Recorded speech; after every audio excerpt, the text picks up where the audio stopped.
Hello mga quick wheel riders, ipapakita ko sa inyo kung paano ito i-adjust yung front drum brake natin, yung mga bagong release, at kung ganito yung drum brake ng electric scooter mo. Bago kasi to, hindi kagaya nung dati. Yung dati kasi meron akong video nun. So ito bago tong drum brake na to, yung mechanism niya bago. So, paano siya i-adjust kung sakaling lumuwag mo siya. Kung masyadong malalim na yung piga nyo. Kailangan mo ng 10 mm na range, ganito. Tapos ito lang yung gagalawin mo. Ano? Luluwagan natin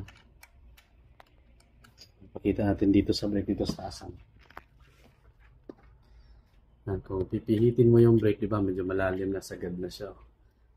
O, paano siya i-adjust? Dito lang gagawin natin. Ganito. Mas maganda ipatong mo sa stool, no? Ipatong mo dito para at least maikot mo ng maayos yung gulong yan. Ito naman, yan, hihilahin mo lang to. Yan. Tapos ikutin mo. Dapat hindi siya kumakaskas. Yan, medyo masikip, so luluwagan mo yan. Ayan, enough na yan. Tapos higpitan mo lang siya. Habang hinihigpitan mo siya, pinipigilan mo yan dito para hindi bumaba. So, ayan.